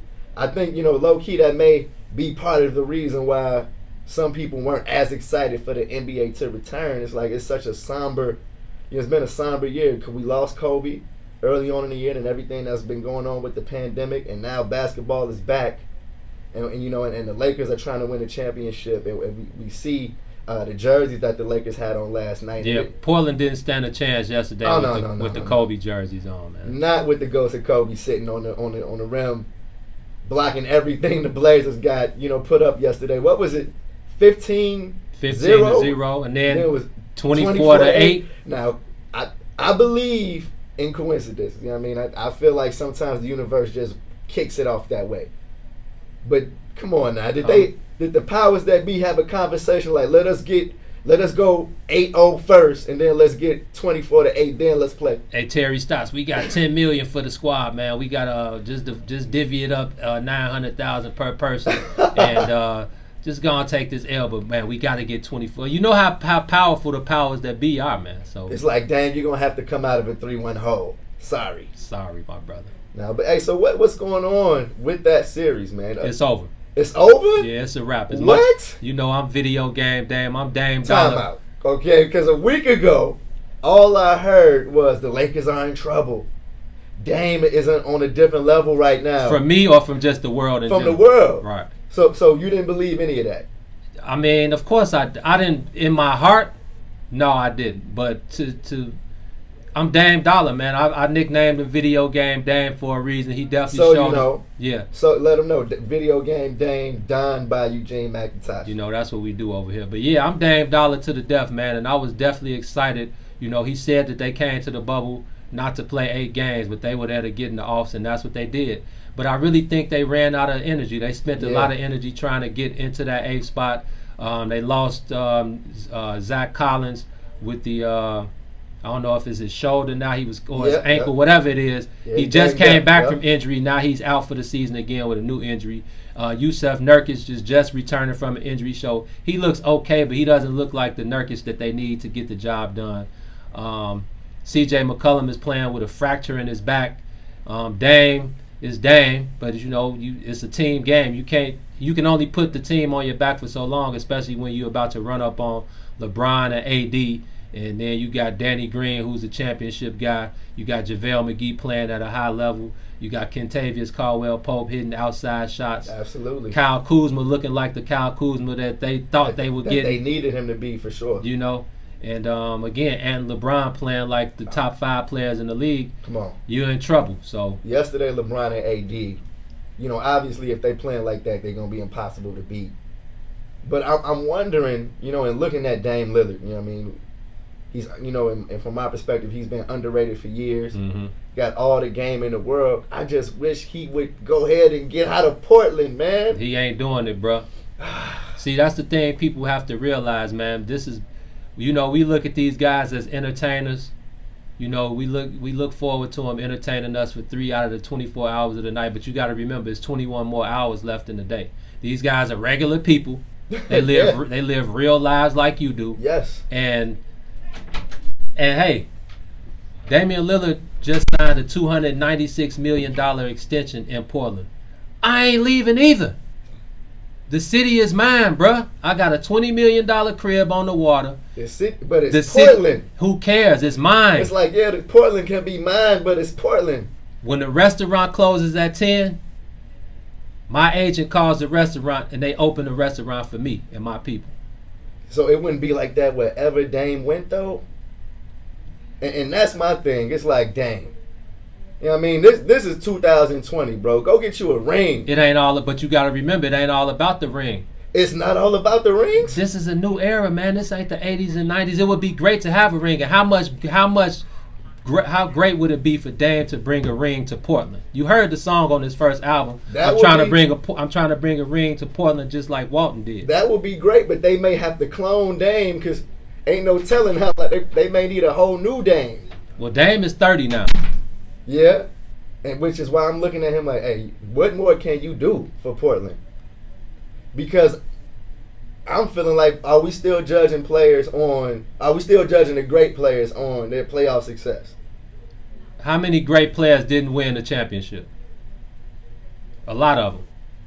But that was the Mike era. You feel me? They played again. You know, they were going up against Jordan, the '90s Bulls. A lot of people didn't win a ring those years. Well, what about the years the Spurs was? What about the after Jordan years? Now look at what's going on now. Who doesn't have a ring? What top player in the league don't have a ring right now? Yeah, LeBron let a lot of people eat on his. Yeah, it's been open season. LeBron, KD, Kawhi, Steph, the Rock. You know what I mean? All kind of people. Well, Dirk the Whiskey. I just want people to realize that this ain't the Jordan era. This ain't the 90s. Guys are getting paid $30 and $40 million a year. And the championship is the ultimate goal, I feel. But still, if I don't win the ship, okay, I made $300 million in my life. And I'm that's good. You can take the Melo route if you want. I think we can go ahead and don that lane, the Melo lane. Hey, I would take the Melo route too. If New York is gonna give me $30 million and the Bulls want to give me 21, I'm staying in New York because we wasn't winning in Chicago no way. About to say, don't even take me back to 2011, man, when it should have been Rose, Noah, Melo, going up against LeBron, D Wade, and Chris Bosh. Yeah, then that. These guys are homies now. But it should have been that instead of Melo going to the Knicks, going to New York and being forgotten about, basically. Hey, bro. What happened when Melo went to the Knicks? He left there. Mudge thought his career was over. Yeah, they tried to write Melo off, man. You 85ers out there, man. Y'all owe me and T an apology because we touched down with the guy Melo at the United Center. And he broke bread with us, and he told us that he wasn't done. We like we said, the powers that be, man. If you don't adjust to their agenda and you don't talk their talk, they can show you better than they can tell you. And they tried to pull it with Melo. But hey, see Melo, Jamal Crawford. Yeah, I mean, there's a few guys that should be playing still that for some reason they're having troubles getting back into the league. But man, to go back to Dame, I feel like he can't. Is it fair to say he can't afford to not get a ring in this era? No, I don't think that's fair to say. I think again, this is a guy he's reminiscent of the 90s era type of player. He's loyal to the soil. Portland was loyal to him, so he's loyal to them. See, now that's why I think you and guys like you, guys who grew up in that same era that you did, love Dame and are willing to kind of bend the rules for Damian Lillard, because I feel like can we hold LeBron? Are we willing to apply these philosophies to LeBron's career? Because if that's the case, then nobody cares about the championships he lost, or the times where he lost to probably a better team in the finals. If we're not going to hold that against Dame, the fact that not only is he looking at a ringless career right now, but he's had moderate success in the playoffs. Right. I mean, he hasn't been on point every single year. It's almost like a hot and cold thing. Well, one year, they hot, then the next year they looking at a first round exit. But you got to think about it. And let's, if you want to call in, the call line is open. We definitely want to hear from y'all, man. Come on and jump into this conversation, because I want to know what y'all think about this man, Dame. I'm a huge Damian Lillard fan. I want to see him on a better team that's not the Portland Trailblazers. Y'all call in. The number is 872-259-7474. Come on and rock with the Bigs and let us know what y'all are thinking. But Gene, yeah, man, I just think that, like last year, the Portland Trailblazers made the Western Conference Finals. They came back with a brand new team. They lost 8 players off of that team. Two of them came back when the bubble started in Nurkic and Collins, but those guys were just coming back off injury. So I mean, you gotta play with the cards you were dealt. And I just think Dame is like, look, man, I'm not even worried about that outside noise. Portland gave me $300 million, and I'm gonna do everything I can to bring a championship here. I mean, I feel, everybody has their own opinion, but I'm just here to let you know that these guys, everybody's different, man. And back to the LeBron thing, I mean, he's 3 for 6. This is LeBron James. You're talking about a guy who's going down on the Mount Rushmore of basketball in a lot of people's eyes. Period. So I think he's held to a higher standard. When you look at those other guys, Jordan is 6 for 6 in the finals. Larry Bird is 3 for 5 in the finals. Magic Johnson is 5 for 9 in the finals. Bill Russell is 11 for 12 in the finals. All these guys on the Mount Rushmore of basketball, and they have a winning record in the NBA finals. So I don't think you can put Damian Lillard and LeBron James on the same pedestal. But I do. Okay. I can feel that. But I do want Dame to get that under his belt, because that would just take him up to a whole nother level. It's like AI. Exactly. My second favorite player of all time, of course, no need to even mention, but I'll mention Big Mike. Big Mike has got to be. Goes without being said. Yeah, let's not even class of his own. The Big Mike talk is gonna have to have a segment, a whole 2 hours of its own. And it's gonna be about why he's the only player that can be mentioned in that segment. But go ahead. No, just saying. Allen Iverson. We know AI is like the biggest cultural basketball icon ever. Yeah. Now, what if AI won a ship? Are you talking about him being on that Mount Rushmore? There you go. And I'm putting him on there anyway. I don't care what nobody says. Yeah, but he gets a ring, it's a consensus. AI, one of the best players to ever live. You know, so I agree with you guys. Everybody that thinks that Dame does need that championship, there's no doubt that he's etched in stone with the championship. That's a good comparison, I feel. You know, to go against Dame and how he feels about Portland. We know that's how AI felt about Philly. Right. You know, they had to trade him to Denver. You know what I mean? But you know what? Yeah, you know who it reminds me of, Joe? KG when he was in Minnesota. You know what I mean? You knew what you were going to get out of KG every single year, and you knew that the Timberwolves weren't going to go anywhere. Right. You know what I mean? It wasn't until he left Minnesota to go to the Celtics where, you know, he was able to cement his legacy. You know what I mean? He got a ring with the Celtics, and now he's in that, you know what I mean, I feel like greatest player of all time conversation with, you know, as far as power forwards with him and Tim Duncan, you know? Without a ring, I'm not sure he could have been in that conversation. And then that's when that whole, you know how these new guys think they don't want to join the super team. And Boston. I'm for that. I'm not saying Dame needs to go and play with Kawhi. You know what I mean? But I would like to see him. Paul George. Yeah, well, and that's like, you know, I'm sure Kawhi wish he could get a do-over with that. But I would love to see him in a market where other teams, where other players would join him.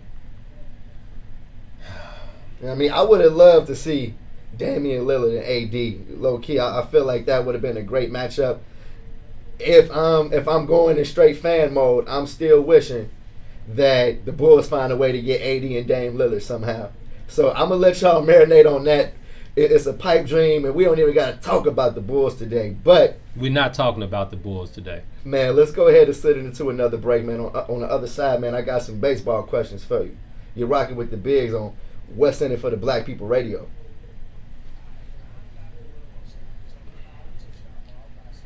That was a good.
Shout out to Mick Luda, man. Come on, so I'm saying that's so raw to me, dog. That Donny Hathaway sample. It's Chicago or nothing over here. Nah, with this is like a Chicago, like this soulful feel. Come on, this is Chicago as hell, boy. It's us. Yeah, with the uplifting bars. Yeah, man, we need that. Someday is now.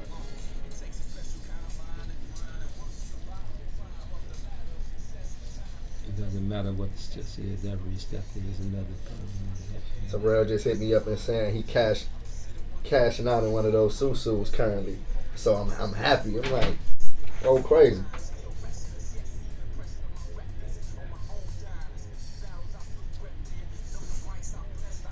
He ain't on yet. Hey, all you had to do was show me twice, man. Cash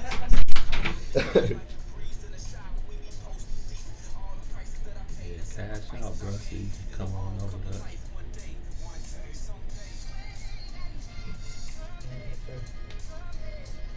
You're rocking with the Bigs on What's In It for the Black People Radio, the home of Chicago famous with Mike Love and the Digs. You can catch him Monday through Friday from 3 to 6. We're going to be leading into Chicago Legends, man, but first you got to rock with the Bigs. I'm your man, T. I need no introduction, man. Y'all got enough of that today from T. I low-key don't need an introduction either, but I like telling y'all it's T, so I'm going to keep it with it. Now, again, shout out to Mike Love and the Diz, Chicago famous, coming to rock with you September 8th, Monday through Friday. It's going down, man. Shout out. I'm just really, you got a birthday coming. We're going to have to get you on a birthday line next month, bro. Oh, man. It's back. Man. Who's this on the birthday line? Man, it's the Bigs, man. Another cipher, man. The cipher continues, man. But shout out to Two and Herb. I said what I said Monday, Wednesday, and Friday here from 1 to 3. And obviously the Mays Jackson show every day 6 to 9. It's cracking over here, man. And shout out to Mays and shout out to Sonya for holding it down again. Exactly. Thank everybody that's tuned in. Me and Gene having a lot of fun on day one. What we are knowing that it's going to be a great time with our What's In It for the Black People family, man. But on the other side of the break, we were talking about the NBA, but is it time to switch speeds? You want to get some baseball talk in? Man, especially with that Crosstown series that just finished up this weekend, I'm pretty sure it's time for some Chicago baseball talk. Hey, come on, I cover the South Side, so I'm still on the cloud. The guys had an off day yesterday, so we still riding high off of the series win versus the Cubs. I'm itching to see what they do in this next series. Who they got? Pittsburgh now. Got Pittsburgh up next. You guys are in the AL Central playing the Tigers. We're over there in the NL Central playing the Pirates. But for y'all who don't know, we cover baseball, man. Eugene covers the Cubs. I cover the White Sox. We've been in the press box since baseball got back going, and it's been crazy. You know what I mean? We didn't expect to even be getting any baseball because of what's going on with the pandemic, but fortunately, man, they found a way to get the game going, and Eugene and I have been back in the press box watching these guys get it in, man, and it's been an exciting baseball season. Both teams are playing great baseball right now, and I'm looking forward to hopefully getting that Crosstown World Series. We're used to the Crosstown regular series in the regular season. I need it to be for the whole damn thing. I need it to be for all the marbles, No, I agree with you 100%, especially after this weekend series, the Sox taking the series 2-1. The Cubs, they took the finale game 3, but the Sox definitely got the best of them, especially the first night, man. That was just a shellacking, a whooping, a bussing. They opened up a can, okay? They put the smack down on the Cubs Friday night. Jose Abreu, he was outstanding, man. Jose Abreu, one of the long-standing guys. Again, me and you talked about it. Yeah. He's been through it all with the Sox. So to see him have this type of season, which if it was a 162 game season, he would probably be on a record pace. But he's a steady. Every year he's a 300 guy, 30 home runs, 100 RBIs. And again, he was there when you guys was stinking it up, and now he's there with bright things for the future. So.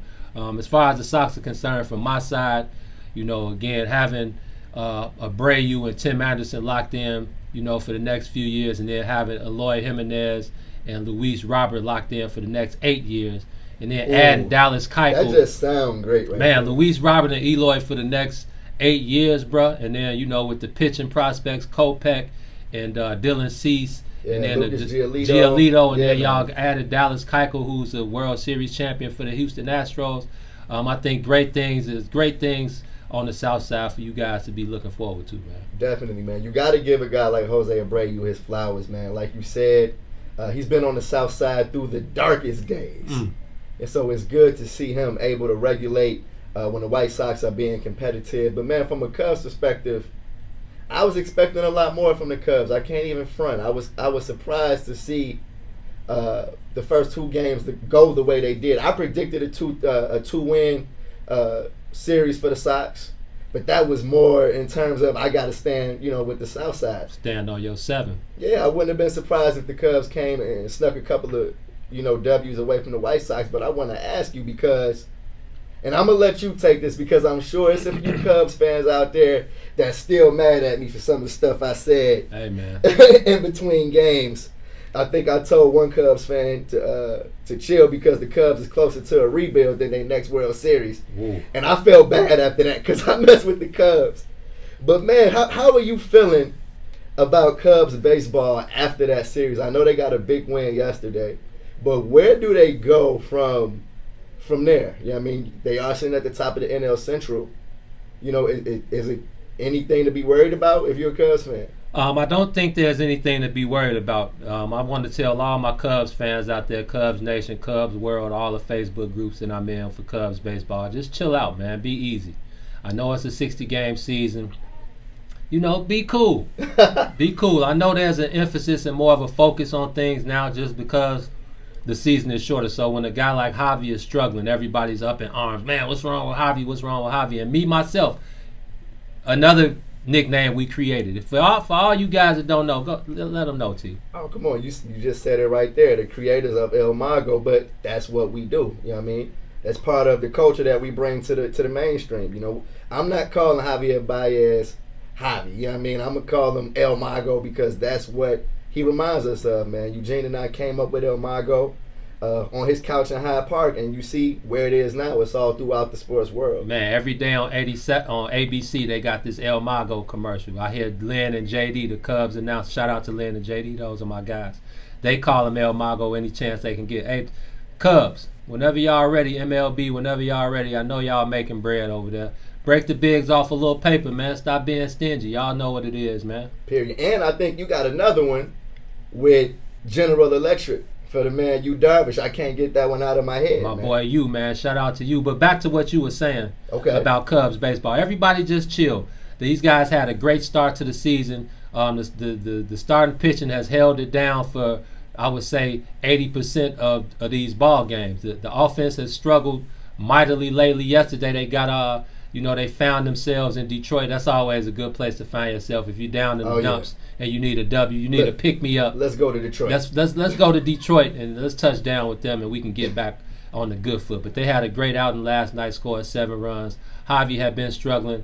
Raking season came back into effect for him last night. He had 2 home runs. Oh. Yeah, 2 home runs. I saw the first one. I didn't know he got a second one. He got a second one, man. And when Javi is up the middle into right center, that's when you know he's locked in and he's poised and he's ready to go. So, again, don't worry about Javi. Don't worry about Riz, Schwarber, all those guys.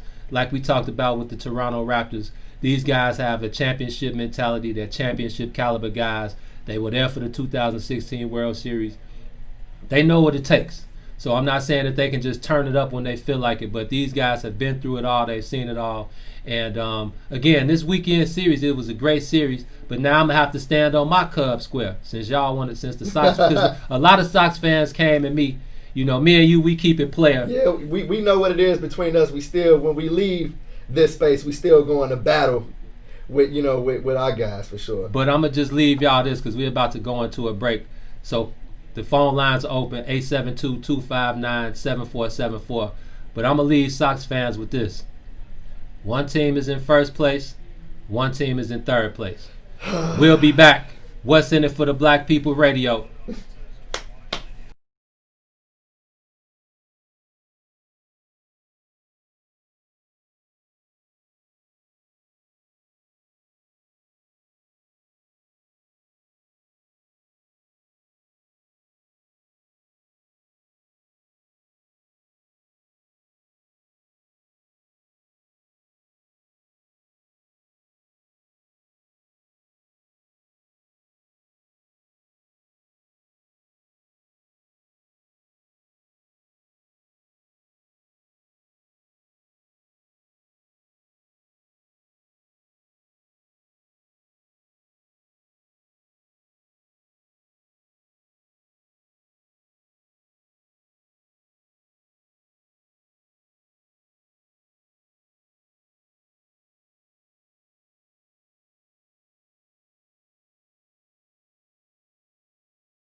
Yeah.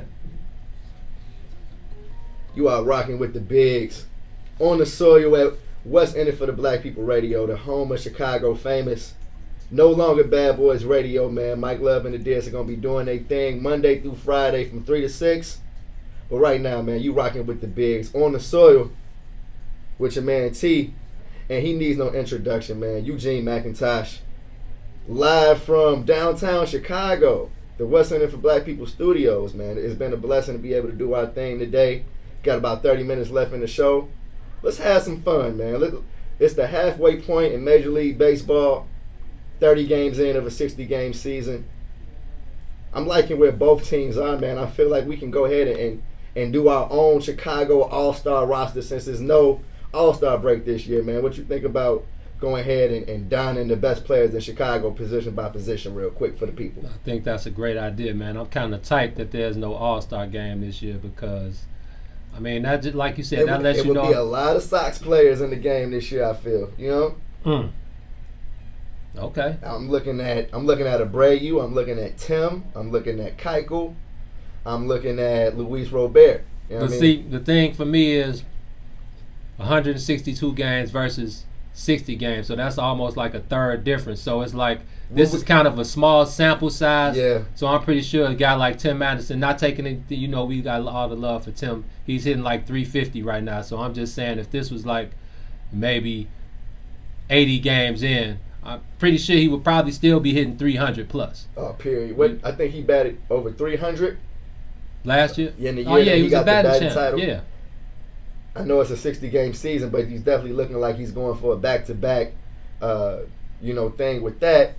But, man, I feel like on both sides of town, we got some of the best players at each position. I agree, man. I agree with you. Where do you want to start? Let's go ahead and start at one. We go pitcher, catcher, first base, second base, third base, shortstop. For everybody that doesn't know, because when I'm doing the live game chat, I like to use like baseball terms and the baseball, theory when I'm quoting. So, one, what we using the numbers. 1 is the pitcher, 2 is the catcher, 3 is the first baseman, 4 is the second baseman, 5 is the third baseman, 6 is the shortstop, 7 left field, 8 center field, 9 center field. So when I say 4-3, when I put 4-3 next to Rizzo's number, next to his name, that means Rizzo grounded out to the second baseman who threw it to the first baseman for the out. That's 4-3.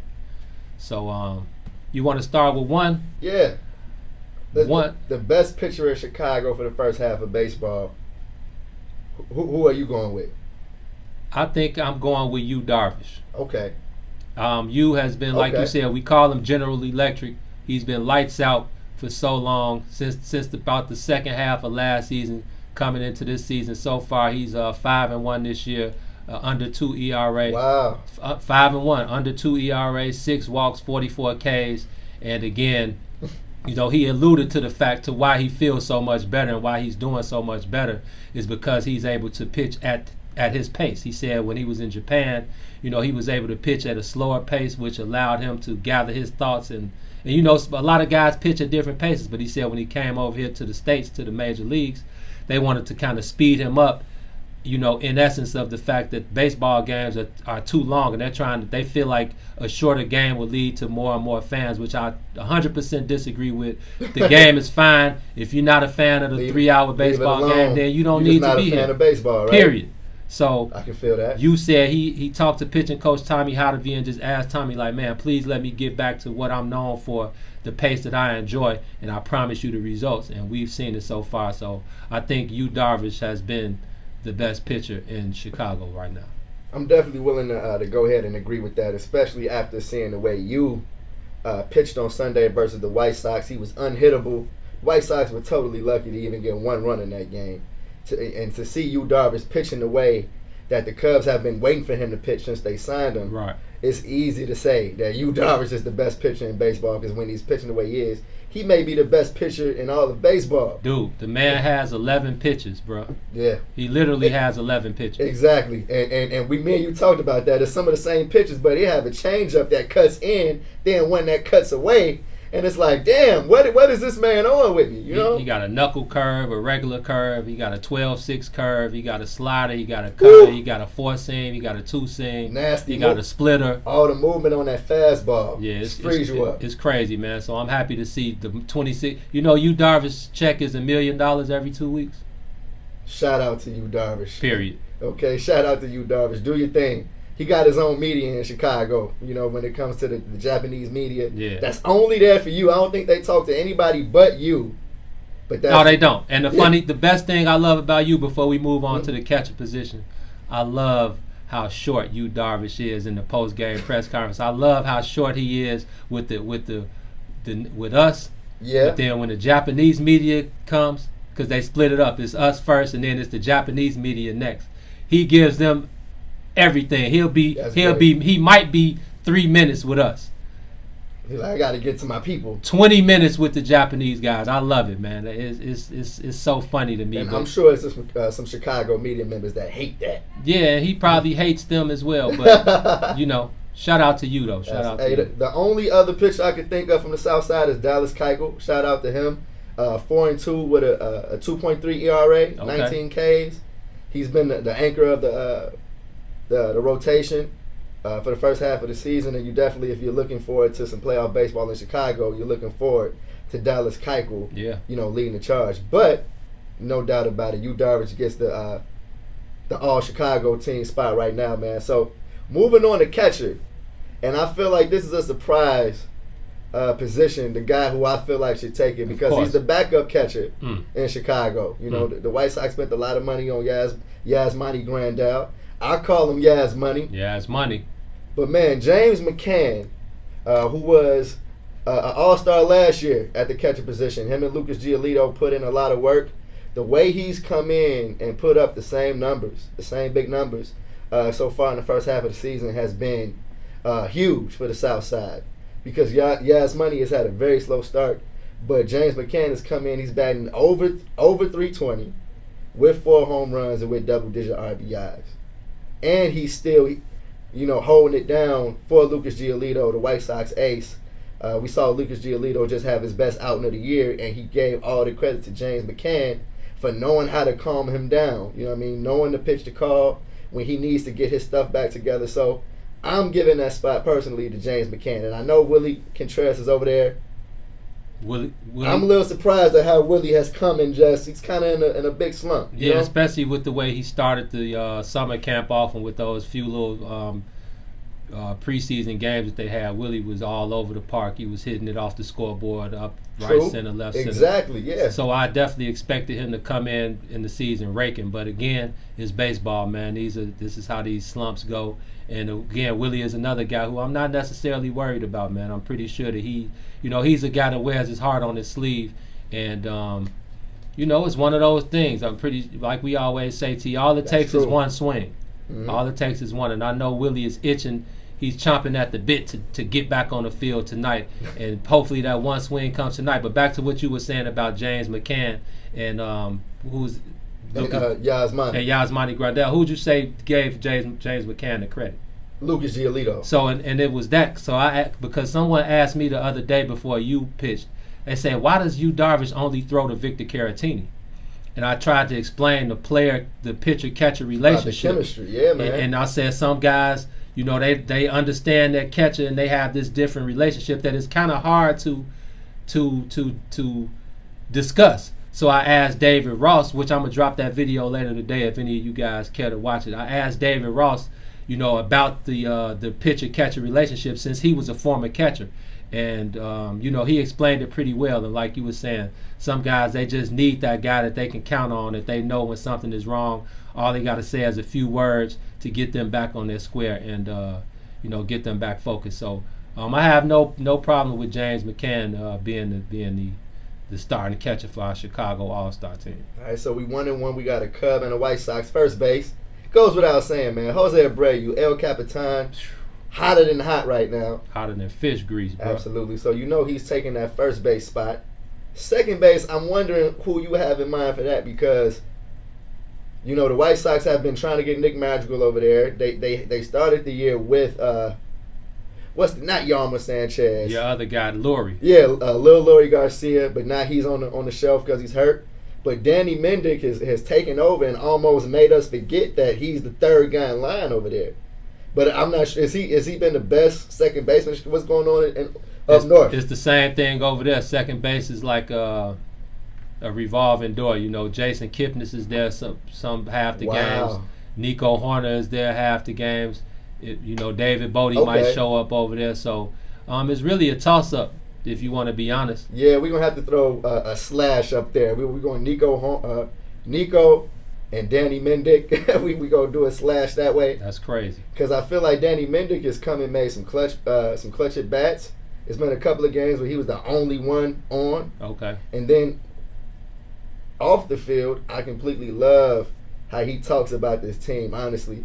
Danny Mendick, when he talks to the media, I feel like the media goes to sleep.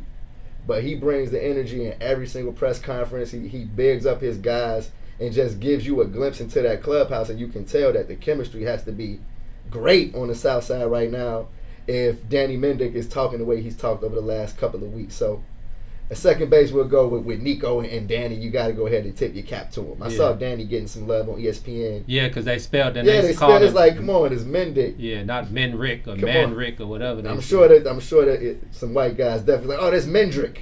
Nah, fam. It's Mendick. Show me some love, bro. I appreciate the shout out. They forget about the Sox over ESPN anyway. Yeah, so they do. Whatever. They do. Okay, third base. Third base. We're talking Bodie or Yohan Moncada. What's Yohan been on? Has he been struggling? Yohan has been hot and cold, man, but he's been so, he's banged up to the point where you feel like he's totally not 100%. I mean, he's definitely not the same guy at the plate that he was last year, but he's still dangerous. I mean, you still love him at the top of that lineup with Tim, then Moncada, then Yaz Money and Jose, and they just go crazy in the White Sox lineup. So he's still dangerous, but he hasn't had the crazy impact that Jose and Eloy and Luis has had right now, and it's because he's been banged up. Ricky has been trying to give him a couple of days off, but I'm feeling like he needs to maybe take a couple of weeks off in order to get right. No, that's only right. It's the same thing with Chris Bryant. I mean, Chris Bryant would usually be unanimous over there, but he's had the same issues. He's been hurt the last 6 or 7 games. They just put him on the IL retro to August 19th, so he'll probably be out for the next 4 or 5 days. But again, when you can't stay on the field, that's a thing. So David Bodie, like I said, he'll play short. I mean, he'll play second. He may play short if needed, but he's been steady at third base. He's been great defensively. Yeah, he's been great defensively. And he's come up huge. In a pinch hitting role, and even last night he hit a bomb. Yeah, he had 4 RBIs last night. Did he kick it off last night? Did he kick off the scoring, or did he? Yeah, he kicked it off with an RBI single in the top of the second, but he also came back later in the night with a bomb 450. Man, look, David Bodie. I was watching the Cardinals doubleheader, the 5 games in 3 days series that you guys had.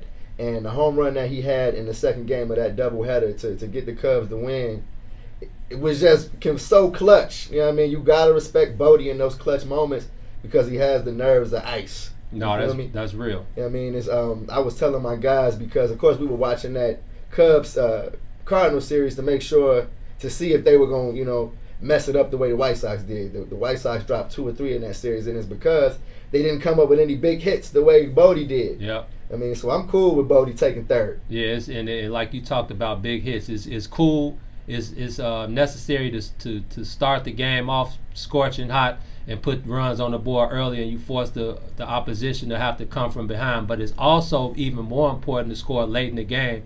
They like to call it insurance runs, but it's important to score late in the game. Yeah. David Bodie has definitely been that guy for David Ross this year to when you need a clutch hit or a pinch hit late in the game. Bodie has come through. So I'll give that nod to David Bodie at third base. Okay. Left field. And I'm kind of scratching my head with this one because the player I'm going to say that I'll put in left field, I really don't want him in left field. Eloy. Yes, he's had some wild moments in left field this year where I'm like, we may have to check on this man. Jose, I'm sorry. I know you love it at first, but eventually I'm feeling like Eloy is going to find his way to the DH position or first base. Just because of early on in the season, he just it's been some terrible plays and left. But it's no denying what Eloy brings at the plate. You know what I mean? I feel like last week he was batting like 260, and now he's batting over 300 with a plethora of home runs. So, man, let's go ahead and break it real quick. On the other end, I think we're going to go ahead and wrap this one up. But you're rocking with the Bigs on What's In It for the Black People Radio.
Phil don't give a shit.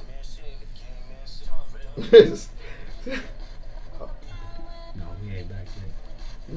Cool.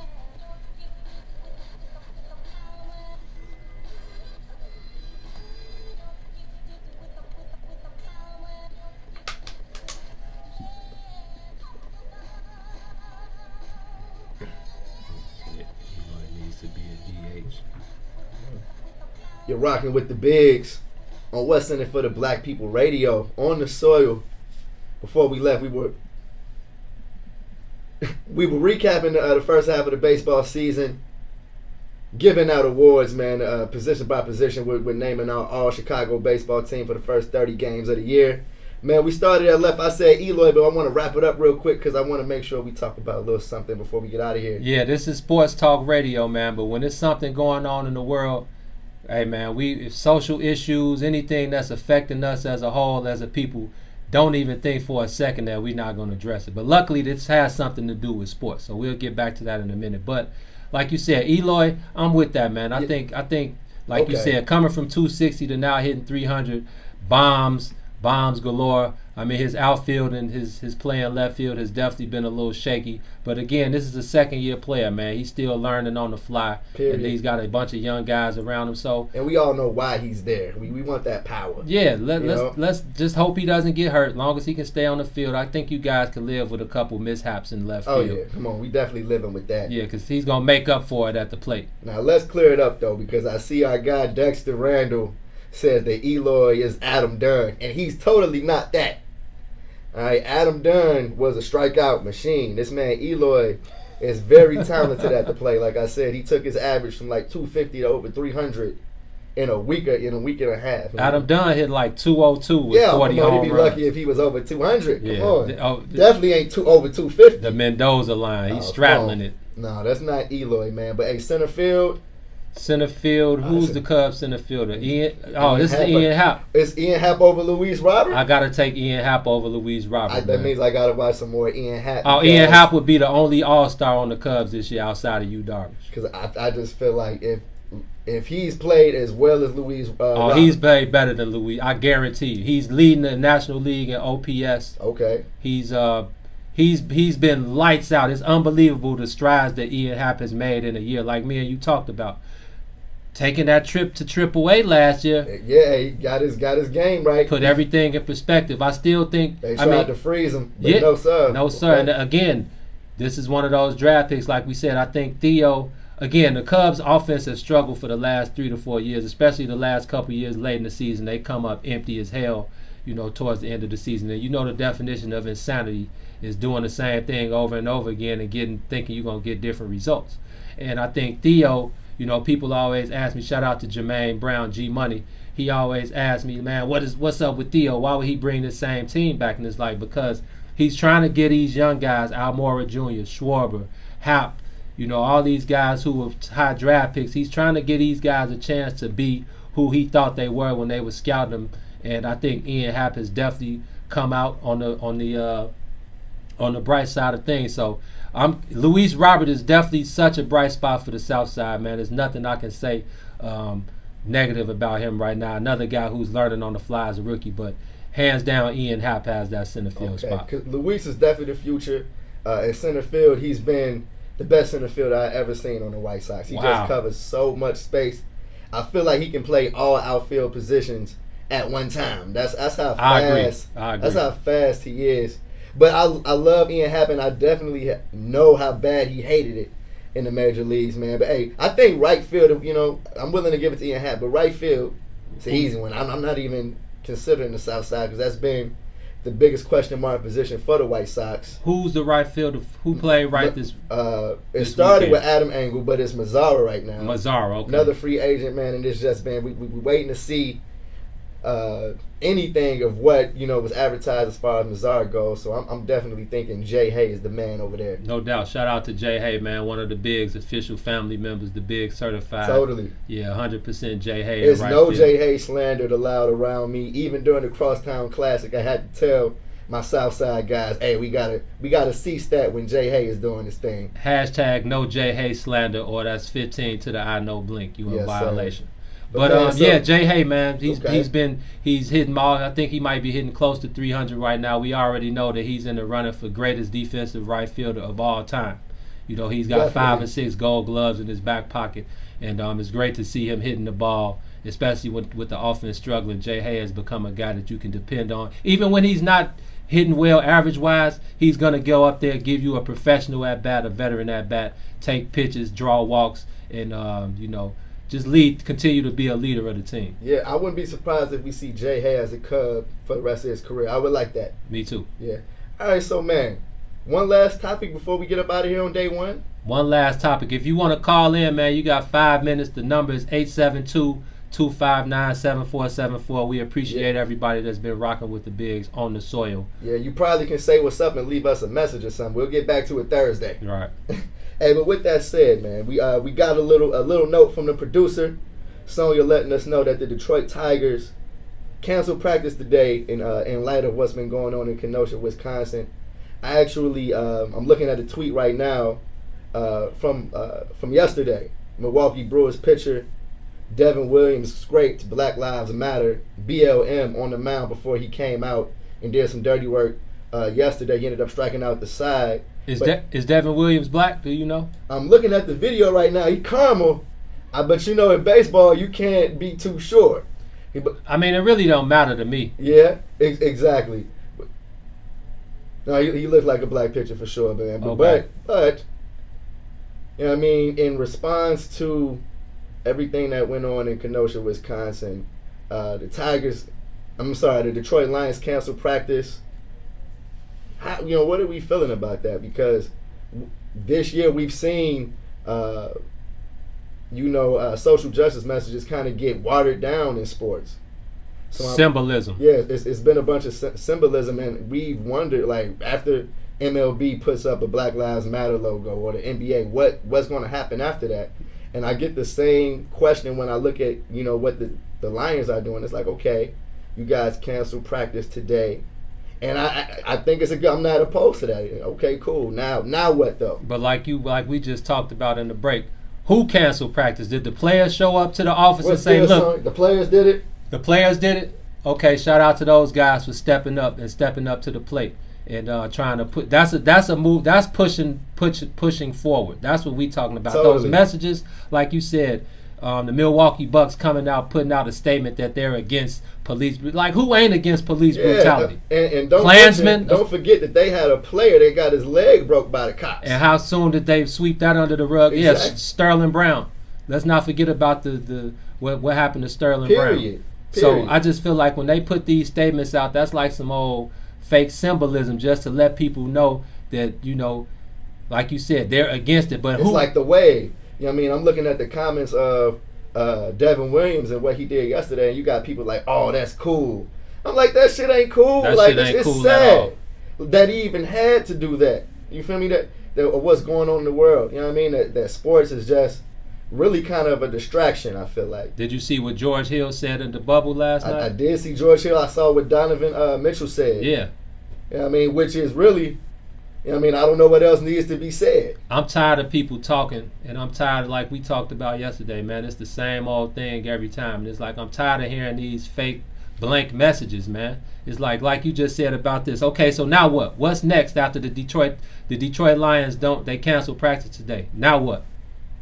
They getting back in practice tomorrow. Exactly. Hey, with a 2-a-day, okay? Like, okay, yeah, we let y'all pull it today, but don't think for a second that we letting y'all pull it out again, man. Don't forget who runs the ship over here. I actually would have loved to see some NBA players low-key do it. And that's why low-key, I'm kind of more of a LeBron hater lately than I've been over the last few years because I laid my sword down. Hey, how many pages of the Malcolm X book, the biography, has he written? What's less than 0? Negative page? Did he even read the back of the book? Come on, man. Wow. Come on, man. And we're in the bubble talking about social justice issues. He's carrying around the autobiography of Malcolm X, and the only thing he had to say about it was he was a smart man when asked about the book. It's like, okay, is that a book about my dad? Like, my dad's a smart man. But with that said, I say that because I feel like, to the message of what we're saying about social justice messages ringing hollow in sports, you know what I mean, the guys just wanted to get back to hooping. You know what I mean? That was the number one most important thing. And I know, you know what I mean, they put the names on the back of their jerseys. They put the phrases on the back of their jerseys. They got Black Lives Matter at half court. But you see that it hasn't stopped anything. Okay? It's not stopping anything, man. That's not stopping nothing, man. And it just gets kind of annoying. You know what I mean? Honestly, it gets kind of annoying with these hollow messages that don't really mean much in terms of it, man. But with that said, hold on. Before we wrap it up, man, I just want to put this well, it ain't even a disclaimer. Black power over Black Lives Matter any day. Yeah, we may have to do Maze, man. Set up the podcast. We got a after hours topic to talk about. Straight up, man. Yeah, but with that said, man, day one, is it already about to be 3:00? Man, that's the 2 hours. Oh man, time flies when you having fun, I guess, right? I guess that's the truth of things, right? Man, again, shout out to Maze Jackson. What's in it for the Black People Media? Sonia Esco holding it down on the boards, keeping the bigs on top of business. And again, shout out to the great people out there rocking with us, watching, tuned in to Facebook, tuned in to the radio. Again, this would not be possible without the greatest family members in sports media, and that's you guys, man. So, with that being said, you are rocking with the bigs on the soil. What's in it for the Black People Media? We shall return on Thursday, 1 to 3 p.m. Get those stars ready, y'all. Let's go. It's us.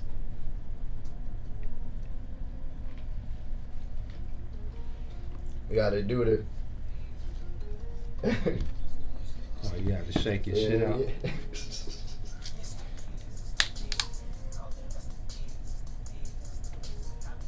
Yes, sir.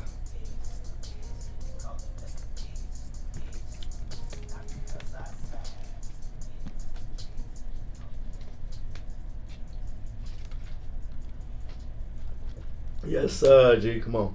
You got people. That's right. Black power over BLM. Amen. Okay, shit.